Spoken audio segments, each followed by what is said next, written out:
So I'll move to the facilities aspect. So there are two types of facilities that are provided generally at any incubator. And I think Karthik has already covered this, but I would like to touch upon one main aspect here.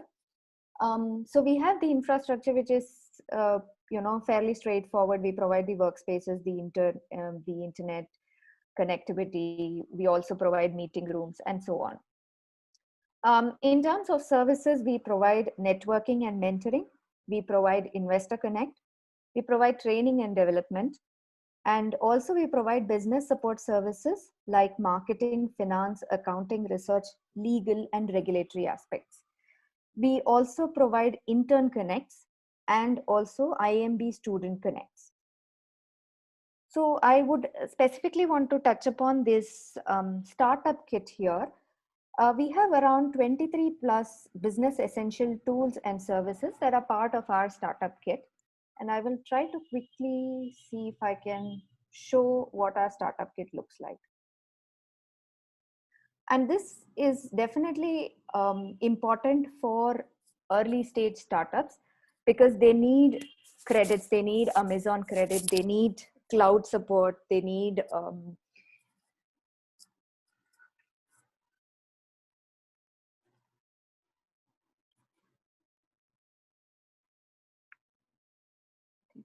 so I'm not able to pull that up, but I will show a sample. I'll probably send a sample so that you can put these together also, because these are services that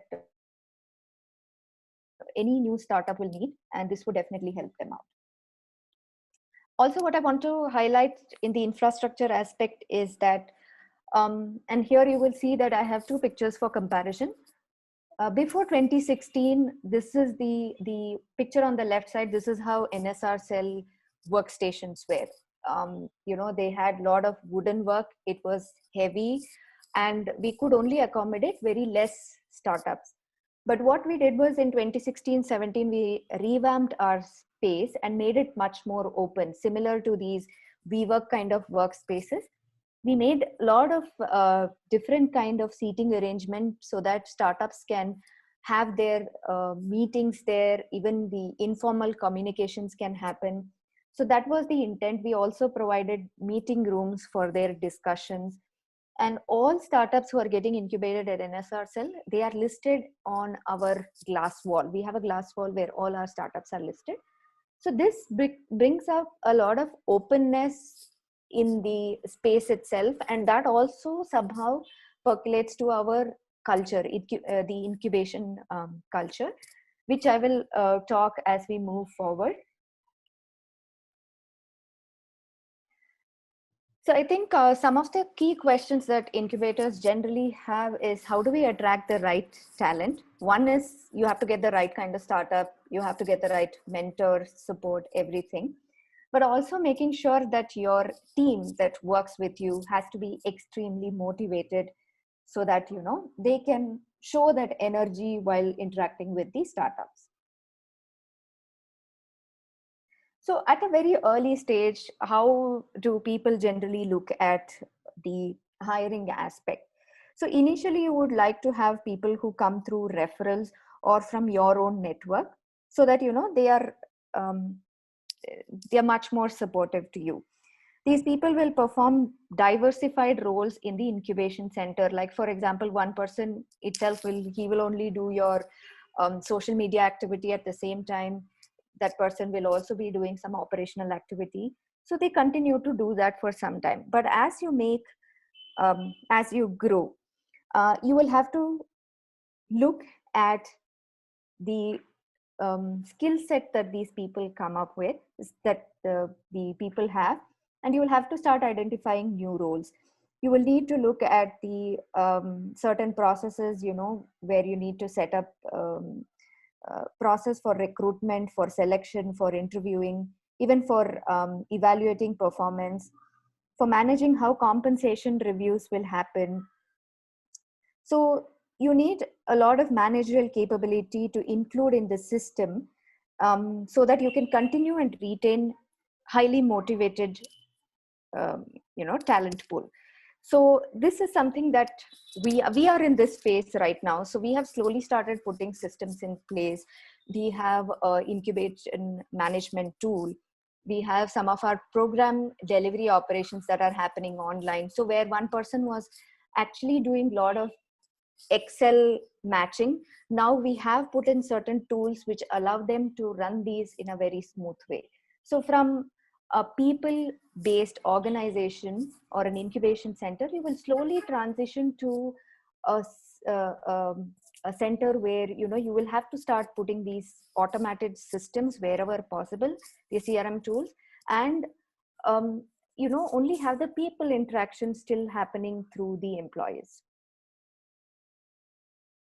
And that brings us to the next aspect, which is, again, this is more to do with the talent pool itself. What is the value proposition that you have? And this value proposition will make a lot of difference, because this is how you will position yourself outside. It's really important that you know how you would want somebody to perceive you in the marketplace, and what is it that I offer which is better, or which is different from what other incubation centers are already offering. Like, for example, at the beginning, when Triple ITB said it was early stage tech based startup, and it was early stage, but it was more on the focus areas which was not tapped by others, which was non-tech again. So what is the value proposition that you're bringing in that is very important for you to take the next step? This also brings up this main topic as to what we call as people philosophy, and I'll tell you why this is really important. So people philosophy at an incubation is centered around three main questions, which is what the leadership team professes versus practices. There should be some consistency in what you say and what you practice on a day-to-day basis. I would like to quote this example. I think I found it very interesting. For example, an entrepreneur said that I treat people with fairness and dignity, and the operation head would scream away on the shop floor, taking away the dignity of every worker there.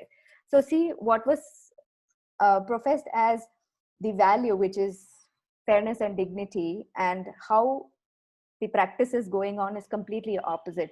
People notice this, and when people notice this, the good talent will move away. They will not want to be with you. You also need to make sure that you have some kind of performance criteria which is inbuilt in the system, so that you're much more sustainable. Some of the primary questions that will help you with your sourcing and onboarding, building an organizational culture, your performance and compensation would be as below. How you bring people into the organization is very important. How you orient and induct them in the organization is equally important, because I have people who still talk about the orientation or the onboarding process that we did when we took new people or new hire at IIM. And this was 5 years back. They still talk about these experiences because they felt nice when they came and they felt like they were part of the system. So these are things that you still might not look at the time that you're building your incubation center, but these are really, really important to get the right kind of people.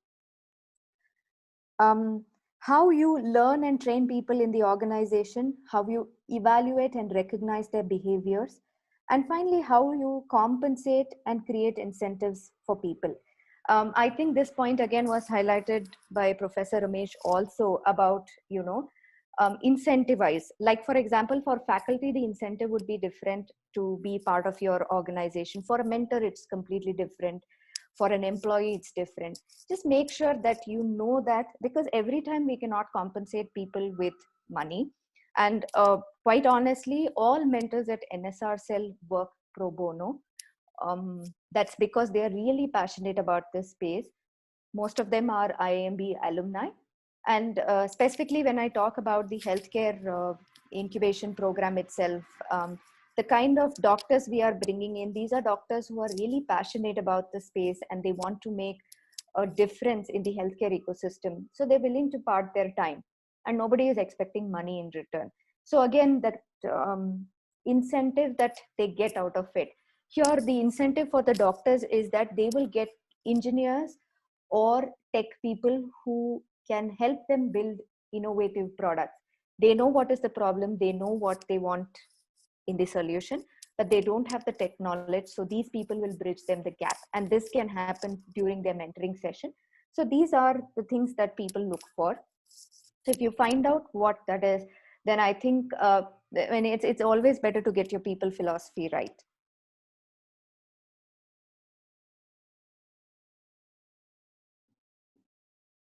Again, I want to talk a little about the mechanics of getting the right talent.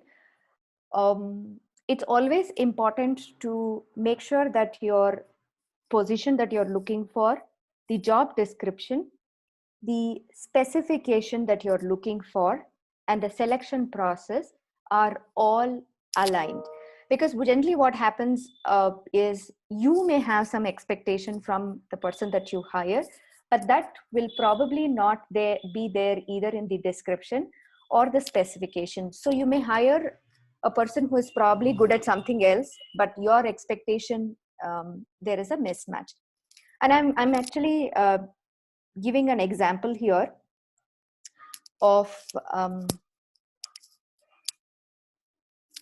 taking my own example and how my interaction or my expectation is different with different stakeholders. So my expectation with my peers is that there is some kind of coordination between us. With my admin team, I make sure that there is some kind of compliance. With my personal self, it is always the focus is on growth and getting new skills. With NSR cell, I want to be an effective performer. With the external or the client facing side, I again want to make sure that I'm collaborative. With my interns, I want to be positioned as somebody who can mentor them. So all these factors come in when you are trying to go ahead and look at the position description and what kind of specification you're looking for. So keep this in mind when you're seeking the right talent. And the performance management is also something I just want to touch upon. Again, make sure that you communicate your vision very, very clearly right from the beginning. There are very well defined goals. You remove all constraints and obstacles that prevent a person from performing his best. And whenever possible, you need not always recognize people with monetary benefit. You can always recognize them by giving them better opportunities or giving them a place so they can go ahead and showcase their talent or something like that. So make sure that you do this part well. I think the organization structure was covered by Professor Karthik, but I just want to quickly touch upon this and align this with the organization culture. So you have to make sure that the structure of the organization, there is very clear terms in terms of what are the tasks and activities that a person in this position is expected to perform, and what is the extent of clarity that exists on how that person will be measured. This is very, very important and at each and every role. And here I'm showing our organization structure. But this is very, very important for you because this makes sure that the chance of failure or the chance of teams functioning in silos will be avoided.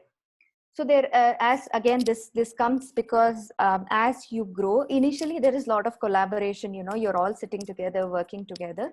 But when you make a little progress, when the growth happens, there is a tendency that the program teams can start working in silo. So some things that you can make sure that there is always some kind of collaborative effort is that you have some kind of an information system in place, a dashboard You create cross-functional teams for innovation. You create new roles to help in the integration process. And you have periodic reviews with these teams to make sure that as part of weekly meetings, like we have weekly huddles. So we make sure that each program team tells what is the latest happening in their program. And they also seek support or guidance on what is it that they can do differently. They pose their current challenges to the entire team, and we will go ahead and share our inputs or insights, whatever we have. What we also do as a practice is that we have knowledge sharing sessions that happen quite often. Like for example, when this whole virtual incubation happened, most of us had to find out tools of engagement. For example, Mentimeter was some tool that we use extensively with our participants, and we saw that we were getting a very good response from our participants. So you need to make sure that all this is taken care of, that there is proper knowledge sharing session. Anything, be it a simple activity like some small change in the outreach that one program did, which worked better or more effectively, that needs to be shared as knowledge across program teams. I think initially you won't have program teams and you won't have a functional team. Everybody would be doing multiple activities. But as you make progress, just keep these in mind. So with this background, and before I just quickly move to the organization culture, again, I just want you to go ahead and describe what kind of organizational culture you would want to experience in the incubations, in your incubation center.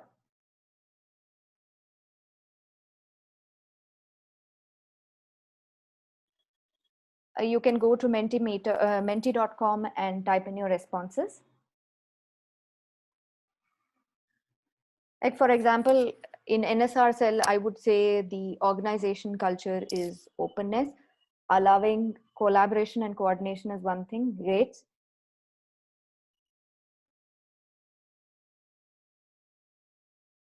As incubators, what is it that you want to see as part of your culture? Mutual support and openness, open and goal oriented,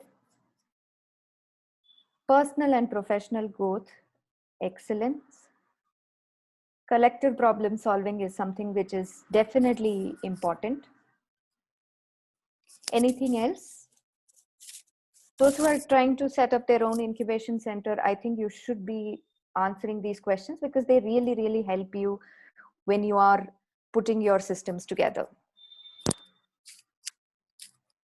Synthesis of science and spirituality. Great thought. Okay, moving on. So the organization culture happens through three key mechanisms. One is selection, the kind of people we select and bring into the organization. Again, I highlight this part about induction and socialization because it's very, very important for the new person to have that belongingness. Otherwise, it's very difficult for them to stay motivated. The manner in which you induct and socialize the employees. And rewards and recognition, the way we reward and recognize acceptable behavior, and the manner in which we punish the not so acceptable behavior. So there are some things which are absolute no-no, the way we treat our startups. So there are certain things at NSR Cell that we are not allowed to do. And this is highlighted right from the time an intern or a new employee joins here.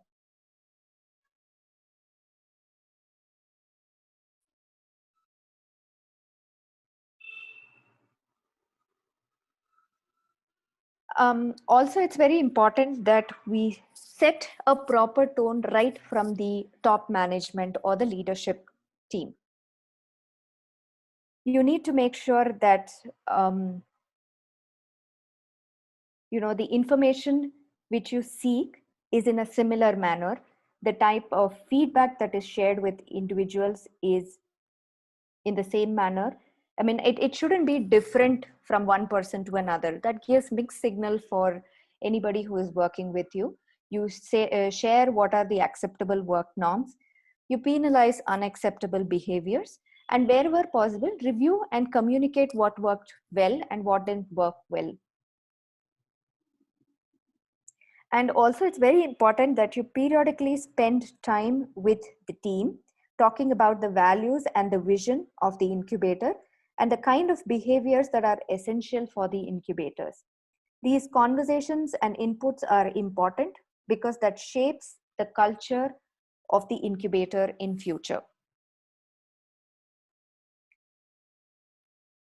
Now, how these two add up together, how the organization structure and organization culture add up together.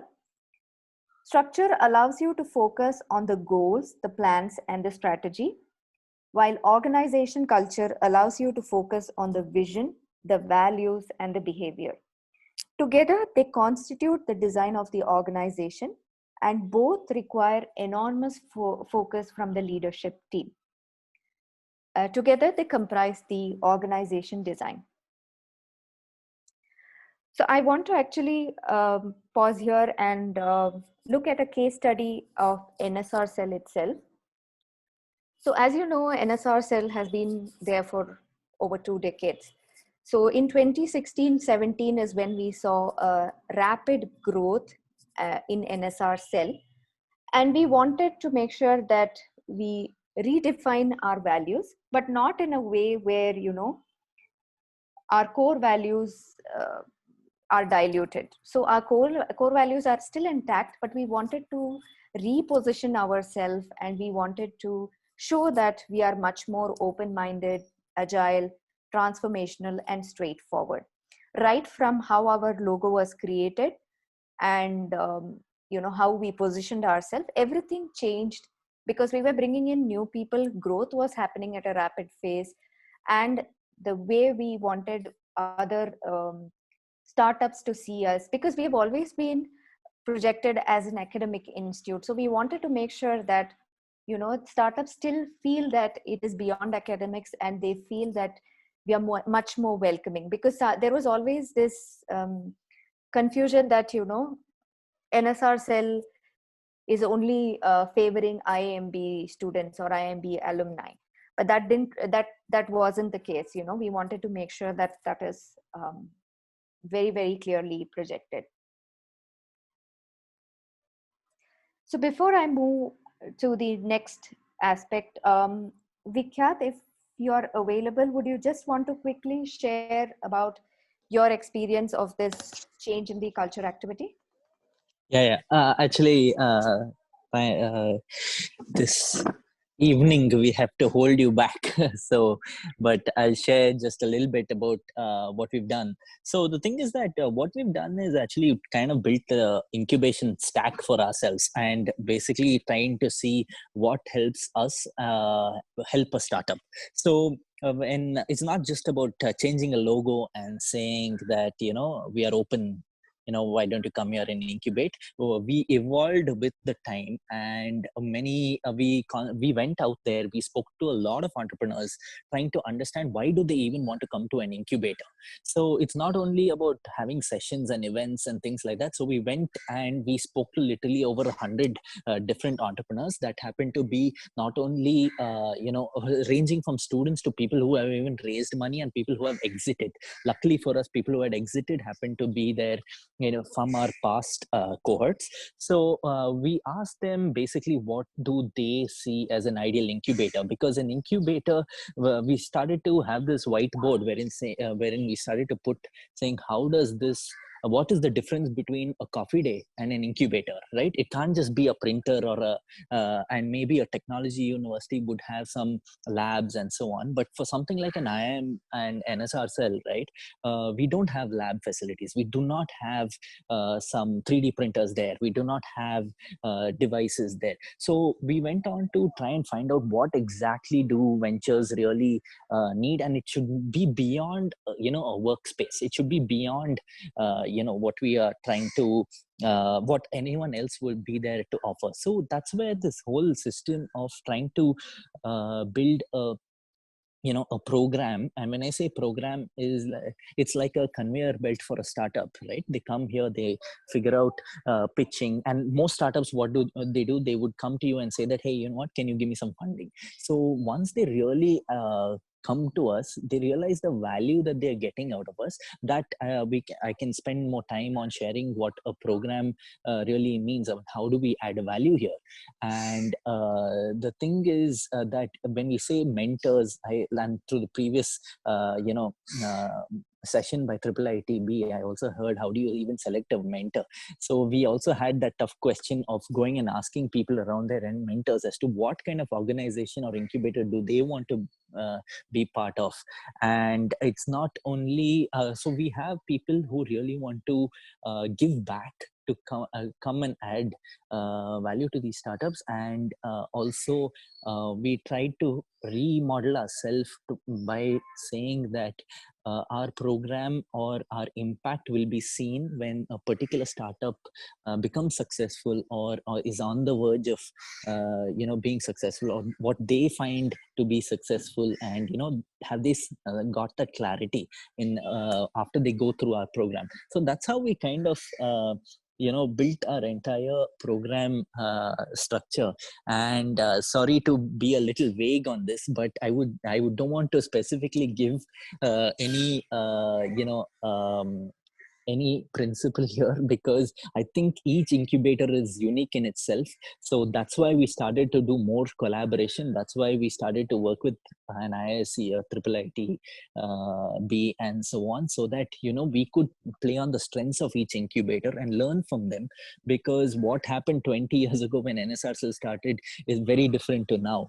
And the ventures also have multiple places to go to. So we started to really question how to add value to this particular company. And if they don't find value in our program, then we tell them that I think there's another incubator that is better for you. So there should be a entrepreneur incubator fit, so what we really say, I mean, to the ventures is customer persona, right? So we need to have an entrepreneur persona also for us. So I think that is something that we really emphasized on, and really figured out, why does someone really need to come to an incubator.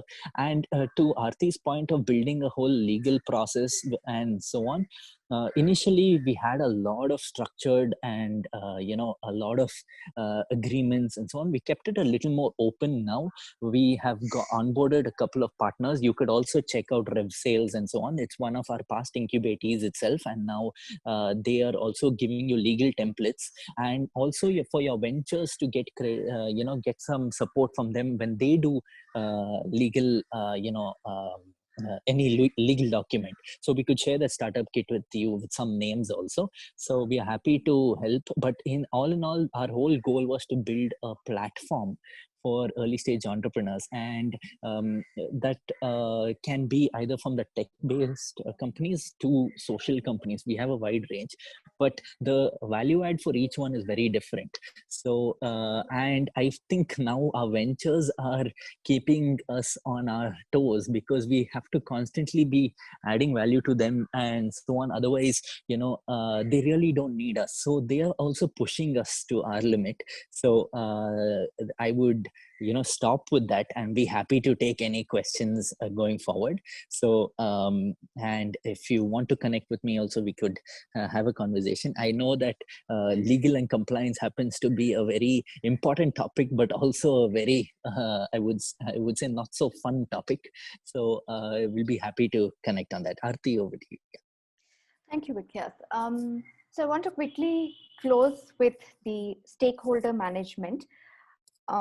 So at NSRCell, like I said, we have various stakeholders, and for each stakeholder, the requirement or the type of engagement that we need to have is different. Say, for example, with partners, you may have to simply share regular updates with them, with expense report and so on. You need to involve them at the program design stage, ask them to participate in some of our live sessions, and also schedule some kind of participant interaction so that they know what kind of participants they are sponsoring for. simple thing with mentors is that they can be part of jury panel. They can help us conduct online sessions. They can co-create products with startups. Knowledge sharing and cross collaboration among them also. That is something that we can do, are ways that we can engage mentors in. And with service providers, of course, it's referrals to other partners. And in some cases for startups also, like I said, we have a startup kit where most of our service providers give discounted price for startups.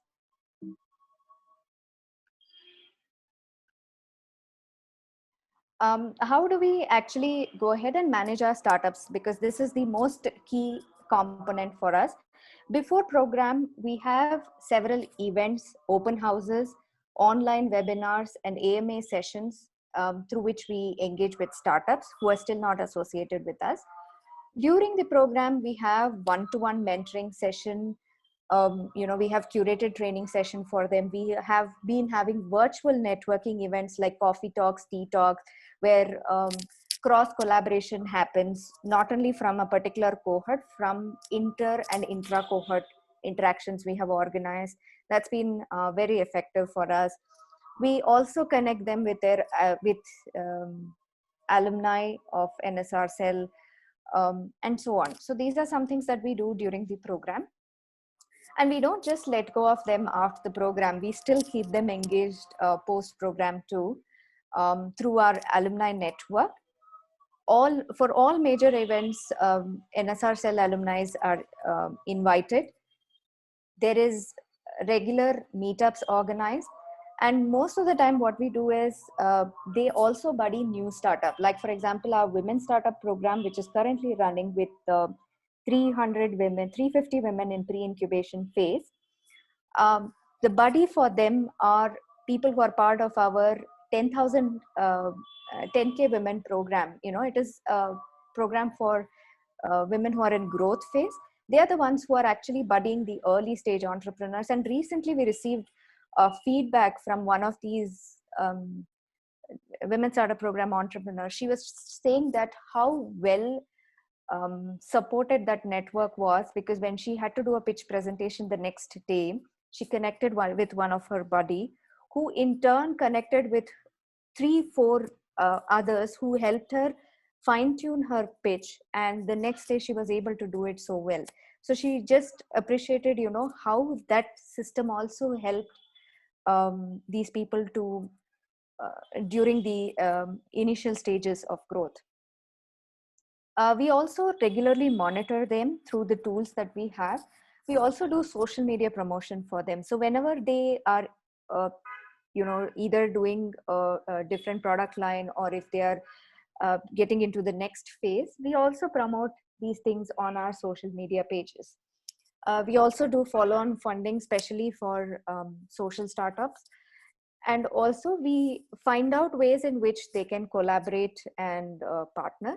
So one such activity is, where we actually use our own startups products for NSR Cell day-to-day activities too. And during the pandemic time is where we saw several such collaborations happening. I think Vikyat would be the right person to talk about these examples where, there's a lot of collaboration between startups, and how we also helped them connect with each other through a virtual wall. We had something called Get My Gig, a platform which we created, where people could exchange their requirements, and those who were able to support that immediately pitched in. Vikyat, you want to share any examples quickly so that... Oh, yeah. Actually, when we talk about culture, it's very debatable when we say this is the culture, or, and a majority of you on this call happen to be from an, academic incubator. So what an institution's culture, it needs to blend in with the incubator's culture, right? So we went on to even changing certain employees' emails. Like we would say hi and not greetings for the day and so on. So we started to change from that level so that we have this openness and more people coming in. And that kind of, I don't know whether it worked, but I think it's cumulatively it kind of added more value to our to our whole openness, and many people started to refer startups to come and join our program. So we realized that if we have to measure success, the only way to do that is by seeing how many of these other incubators are telling other people to come and be part of the program and so on. That means we have created some sort of value, right? And it's not just that whole factor that, hey, you know what, I'm part of IIMB. That's never going to take them anywhere. And they also realize this, because not every it's not like just because they're part of an incubator they could get a sale and so on. So in terms of culture, we started to have more of a conversational space. So many of our entrepreneurs started to help each other, and by way of, so we started to measure this, and by 100 days many of the companies started to get their initial customer base. So the first 10 customers, or if it's a B2C company, they would get their first 100 customers from NSR Cell itself. So that community started growing a lot, and then they realized that entrepreneurs started to help out each other and give connect. So that became like I would say a collaborative database for each startup. So many of the ventures happen to get their first customers who are an NSR Cell company itself. And also some of the ventures, yes, things sometimes don't go too well. Some of the ventures that have shut, the co-founders happen to go and also join another startup within NSR Cell. So since they've already taken this risk of entrepreneurship, we noticed that, they want to be part of it regardless of anything, right? So we gave them this option of also, in case it doesn't go too well, we will be happy to connect other startups for you to join in. And that helped a lot. So I will stop with that, and I think there must be some questions, or if I have more time, I think Arvind can say that, or I can answer some questions. Yeah, so I'll just do, this is my last slide, and after that we are open for Q&A. So like Vikhyat mentioned that, our first 100 customers could be inside NSR Cell itself. So there are ways in which we can categorize the startup services that are there. One is the kind of products that they offer. So most of these products that I'm mentioning here, like for example, Mitti Cafe, we ensure that any NSR Cell event that happens, the food is actually offered through Mitti Cafe. And Econut is also something that we keep as a vendor at the time of our events. When we have to give gift baskets, we use either Tapasu or Sihi's product as part of our gift baskets for mentors or guest speakers. We also make sure that workshops are conducted by some of our startups, which is broadly circulated for the IIMB community also. A few of these startups are listed here. We also make sure that the services that some companies offer, like for example, Adam was more into the live chat, which can be plugged into the websites. So these are services that we used at IIM itself. So the IIMB website had their service for quite some time. And we ourselves are using one of our startups learning platform to create our virtual incubation program, pre-incubation program. So these are the ways in which we also go ahead and support our startups. So I would just open this forum for Q&A, and I'll probably just go through the chat and see if there are any questions, and Vikhyat can probably take some of these questions. So the first question, I'll just help you with it, Aarti. Thanks, Arvind. Yeah. So the first question was during the session is being Section 8 company mandatory for an incubator? This was asked by Bits Pilani. Yeah. So not really. I mean, but I think being a Section 8 company gives its pros and cons. So so it would it's better to have a chat with your institution as to what you would like to be, because that's more of like a society or and so on. So we opened a Section 8 company so that it has an independent governing system wherein but IIMB is the governor of that. So in terms of like equity shares and so on, like where are you going to keep those shares? That's the whole question. So it would be better to have a conversation with a legal person who understands this space in terms of, in case someone is giving you equity shares, where would it go? So hence it's not mandatory to be a Section 8 company though. So I think someone else could give you a better answer to that, but I would say it's better to have a conversation with your parent institute, or what is the motive of your incubator. Sure. So the next question was from Mahendra Gupta. IP and equity sharing always create conflicts. Can you suggest how to resolve it? Okay, I think that is a very wide topic. So in terms of, it would be really good to know what kind of conflicts. But yes, if if an institution also shares the IP, then I think there is conflict, but it's better to be clear as to what is the give and take between the two parties.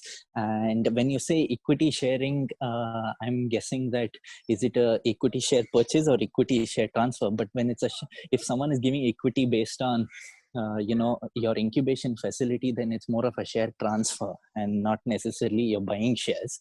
But if you're investing in the company, it would be a little different, that you have to, either you're doing a safe note, or either you're giving them some OCL, or I'm guessing those are the two main ones, rather than going in the whole route of valuation, trying to get a value for a company and so on. These two have worked for us, and it's good to have someone in the legal side who happens to be very well, who knows how to work with startups, because I would say startups are the least, when it comes down to legality, they do slack off. So we can also share some connections if you would like to have a conversation with any of our legal people. I think they would be better in guiding that. Sure. I just want to second Vicky on that point, that you should be very straightforward, and you should get the terms right with the startups. It's better to do it at the beginning rather than to repent later. Sorry, I was buzzing into you. Yeah, absolutely. And also just to, no, I think that you're right on that, because we've also, there will be times wherein, after someone gives you say 2% or 5% of their, of the share in their company, they come back later on and say that, hey, you know what, can you give me back that share because they might be getting some kind of money somewhere else. So I would say it's better to clean up and have a clean agreement, whether it's a license agreement or it's an SPA, that is share purchase agreement, and so on. So it's good to have that clear right in the beginning, saying that this is what we give and this is what you take. There are no guarantees, right? Because someone derives value from your incubator is very contextual. So I think but it's good to say that this is what you get and this is what you give for it. I think to add on to it's even good to have the same thing for even the TIDE program that all of us are running. I mean, have a clear-cut agreement of what's given and what you get. I mean, absolutely. Well. And I'll also just, take I'll add one more line here. We also started, how Aarti mentioned the whole revenue part of it. We started to, some of the ventures who do not want to give equity, I'm very stringent on that. We give them two options. We tell them either give us equity for a small fee, that is 2 to 5% that they give us, or they give us, they pay us a monthly fee. So whichever is cheaper in their terms, right? Is equity cheaper, or if they don't have money, they would give equity. If they have money, they would say that I'd rather pay for this service. So we kept it quite clear, rather than saying that the only way to get into an incubator is this, because a lot of IIMBs, alums also wanted to come and be part of it. So it's better not to say no to some of the startups who you really can help. And everyone believes that they will build $1 billion company. And so there is no way we can predict predict whether that will happen. So it's good to give these options at times. So I won't take too much. I won't jump in a little more. I mean, I won't explain more in that. I think pretty everyone's gets the drift here. Yeah. Sure, Vikas. The next question is from Vijender. As it is very important to have good startup selection process, what are the top 3 indicators you would consider and help NSRCL to become pioneer? So I'm just reading that again. So what are the top 3 indicators you indicators? would consider and helped NSRCL to become pioneer? Okay, so when it comes down to, I'm guessing that this is more on the startup selection process, right?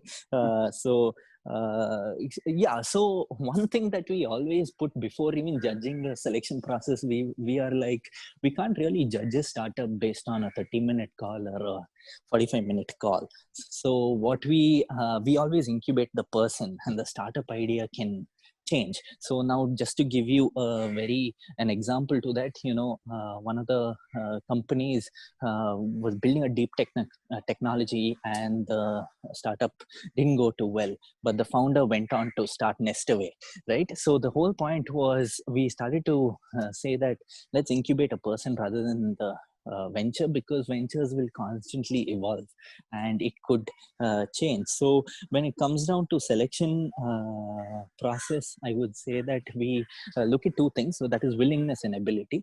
So does this person have the will to hang in there for some period of time, and or are they just running after a trend, right? So if they're running after a trend, so if I have to say, an immediate, I mean, a trend a year ago, 2 years ago, was shared economy, right?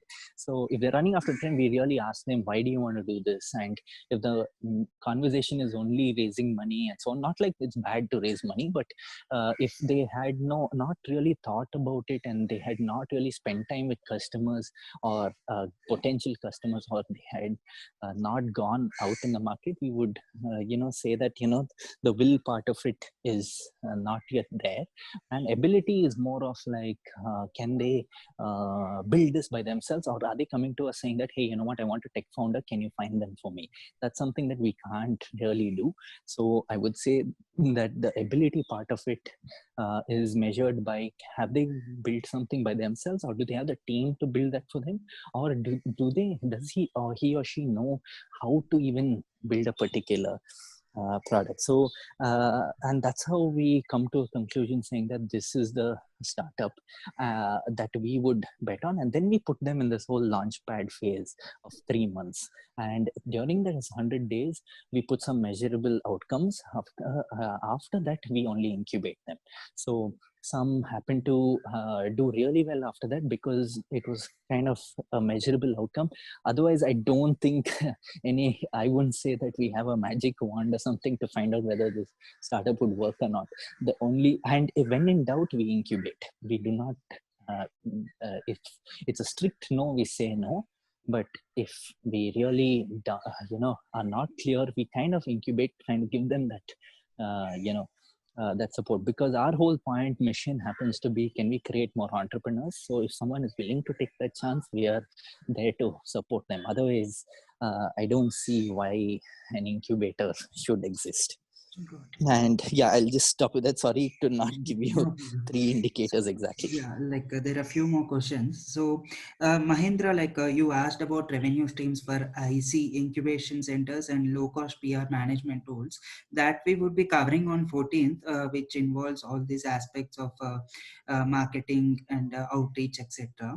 So the next question was from Shravani Usmania TBI, and she was asking about the startup kit that Aarti has mentioned. So I guess Aarti would be sharing details about that startup kit. If I'm not wrong, Aarti. I am actually showing it on screen also. So these are some of the partners who have given us given some kind of credits for our startup.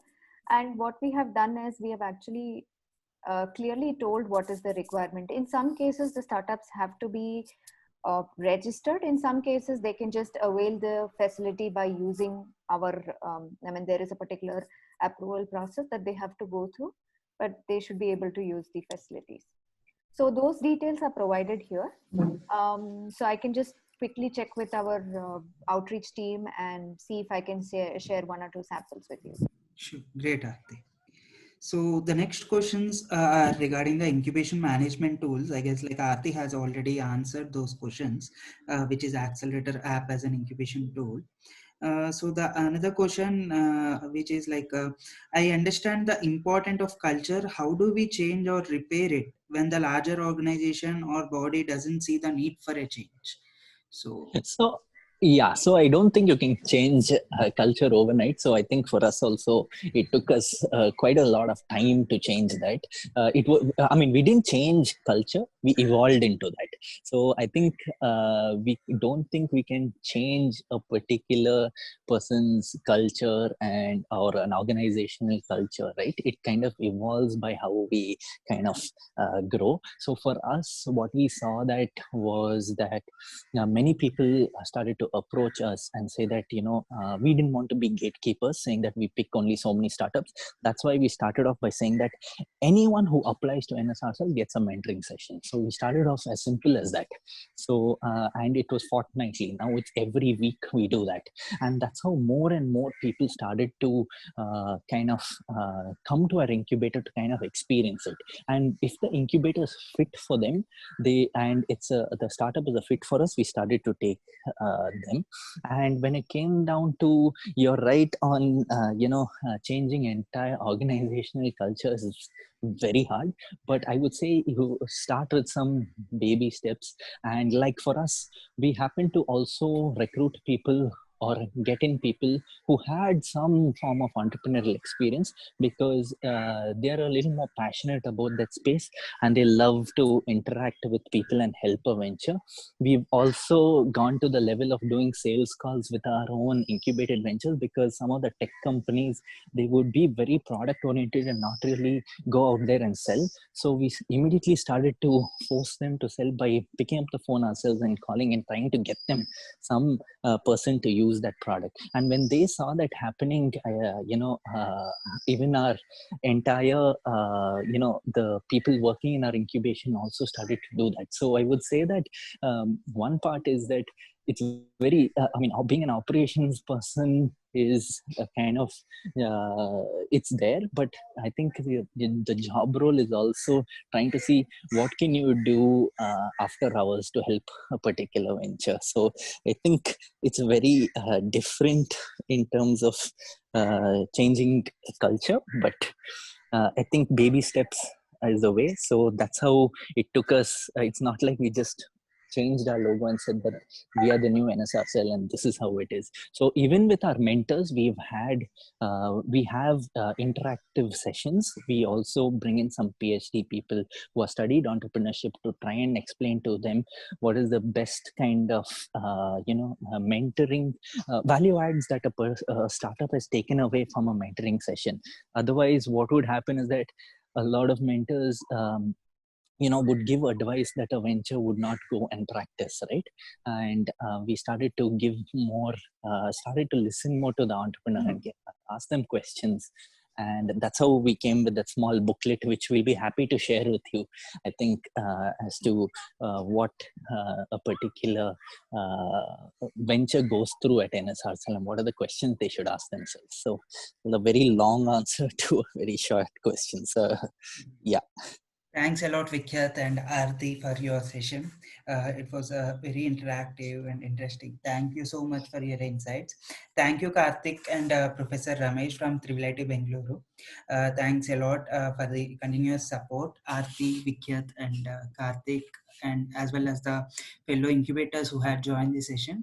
Participants, that's it for the day. And we would be having session from Forge Accelerator and CCamp. Dr. Niranjan from CCamp and Dr. Lakshmi Meera from Forge Accelerator will be delivering the session tomorrow.